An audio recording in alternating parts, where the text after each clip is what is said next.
Saw some Bundesliga this weekend, man. No, you didn't. I Damn did. it. Fuck. This is big because I saw highlights for certain games, and I'm worried about which one you saw.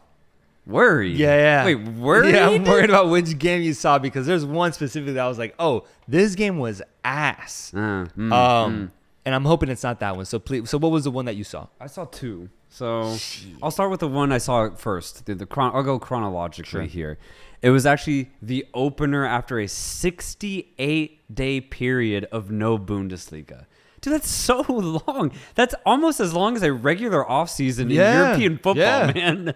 Because the Bundesliga always does a winter break, which usually lasts a month. But since the World Cup, you add in an extra month. Yeah. So, my God, it has been a long time since we've seen German outfits take the pitch. And so to open us up, to start us off, Leipzig against Bayern Munich. And I'm going to be honest, brother. Sloppy ass game. Hey. Super sloppy. Hey. And I'm talking about from both sides. Okay. From Bayern, like, especially too, man. Both sides had a lot of pace and a lot of energy. The crowd was there. The atmosphere was great. And both teams were really going at each other. There was a lot of penetration. Low-key, it was really back and forth, end-to-end, chaotic football. So from that perspective, it was really entertaining.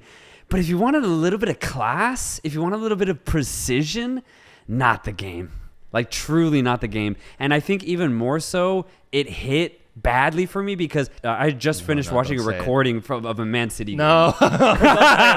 Don't say Premier League game. Yeah.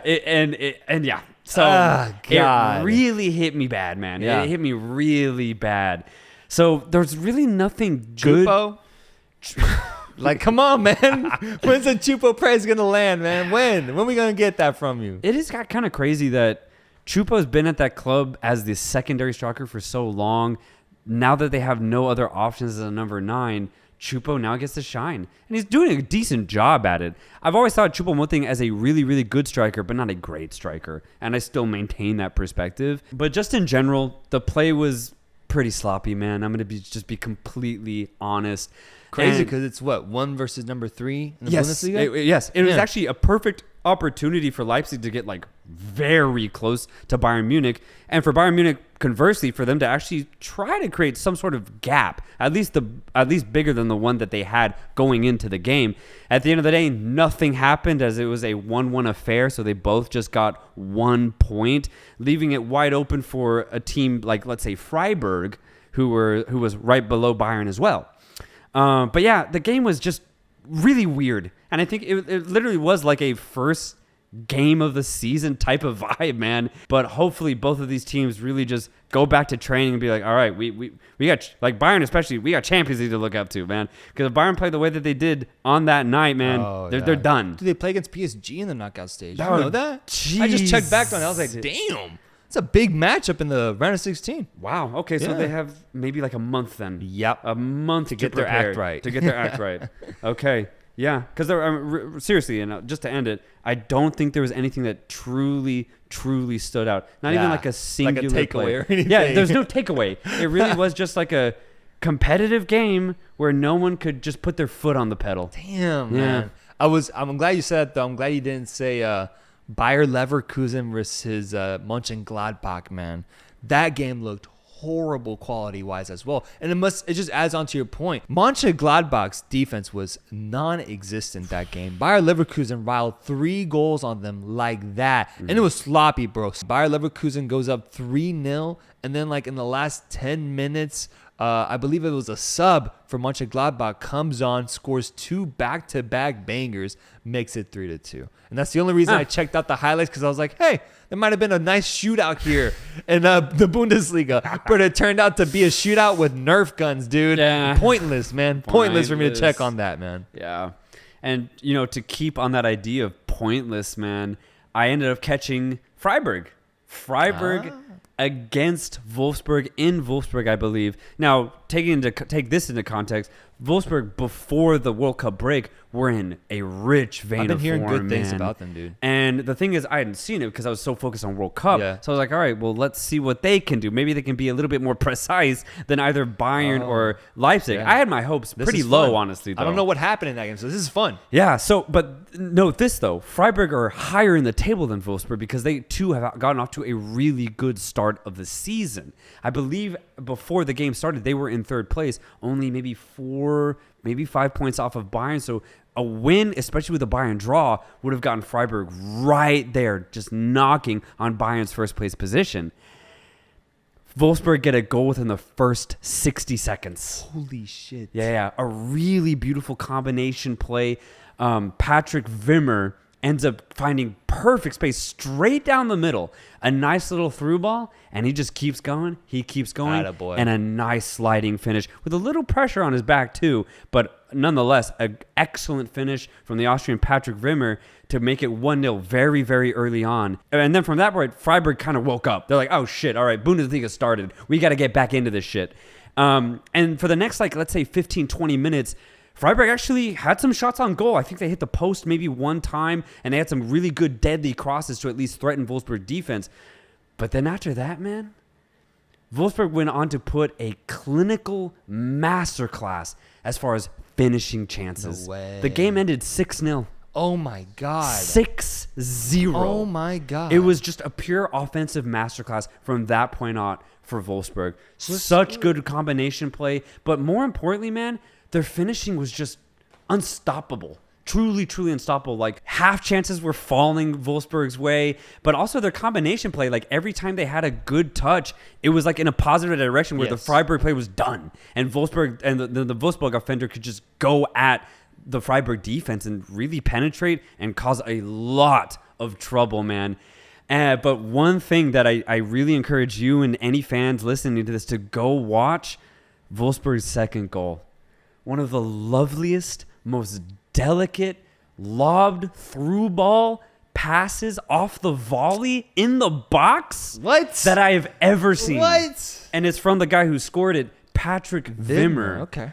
Dude's got flair. Okay. He's got a lot of flair, and he's a really fun player to watch, just in general. And when he's on the ball, you can immediately tell, oh, okay, this guy likes to touch the ball. You know, he he likes to put in that through ball. He likes to penetrate. Yes. He likes to put just a little bit of extra on any type of ball that he sends. But this one, dude, oh my God, bro. So delicate, but it's so delightful. One of the finest assists I've seen in a long time.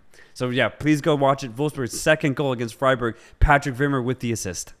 Dude, it feels like Bundesliga is almost that child of yours that you criticize so much, but you go back to, you have a soft spot for because you see potential in that son or something. Like, I'm curious why you were even in Germany watching these games, given your stance about, just a few months ago, you went hard on the Bundesliga, man. But you're still out here watching these games that are happening over there in Germany.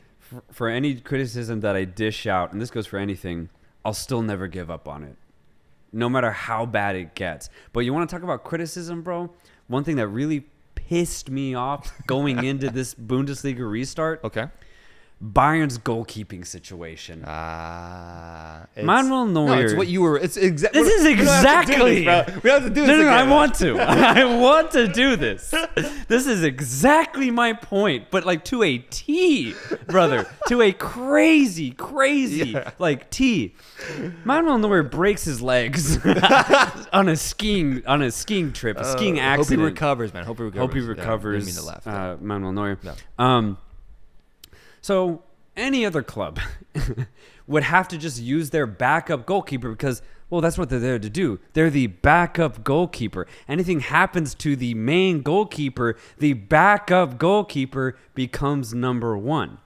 In this case, Sven Ulreich.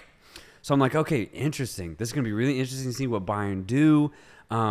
Worst case, they bring back Alexander Nubel, who's on loan at Monaco, who's putting in some good minutes in the French league.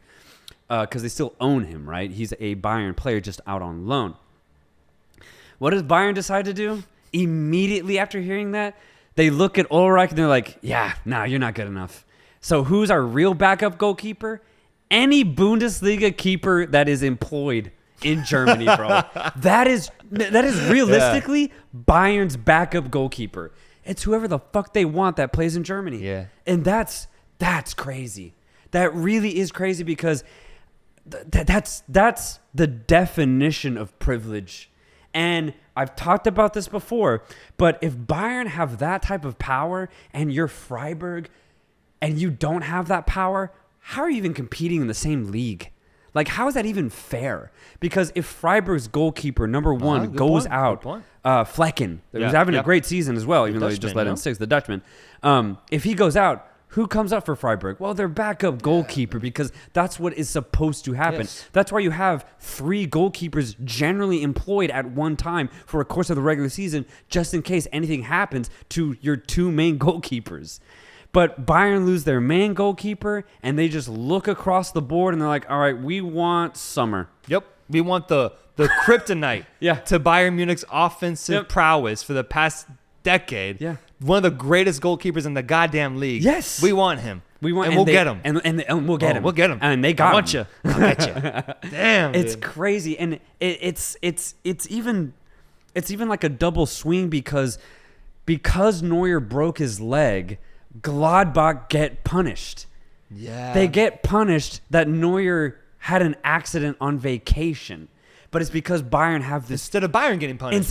instead of Bayern getting punished. Now, it would have been unlucky for sure. How in the hell is Neuer on a skiing trip related to Gladbach? Well, there is a relation somehow. And it ends with Jan Sommer donning the Bayern Munich jersey in that opening game against Leipzig. Dark as fuck. It's dark. It's And really it dark. doesn't... It's really And dark, this is exactly my main point that I said months ago. Go back and look at it because I think I literally said something to this point, and I'm literally seeing it right in front of my eyes now. So it's scary, man. It's really, really scary. But to add just a little bit of positivity here, I'm not even looking at Bayern. I'm happy for Sommer that maybe he gets to win a trophy at the end of the season. Because, my God, what a great goalkeeper. The amount of minutes and effort and season that he's put into, not only for Gladbach over the last, I don't know how long, but also for the Swiss national team. Jan Sommer, an incredibly good goalkeeper. And I do see him lifting this trophy at the end of the season for the Bundesliga, man. Yeah. So, from that perspective, I'm really happy for Sommer. Yeah, I'm truly surprised. He never really made that jump to a big club in any league. That's truly, true. given his talent, man. He's always been such a great goalkeeper who's capable of having one of those games where he's just on it. Yeah. And just can't get it past him, bro. And it happened against Bayern multiple times. So dark that he'll be donning the Bayern Munich jersey this time around, but silverware is silverware, and he's definitely a character and player worthy of that, man.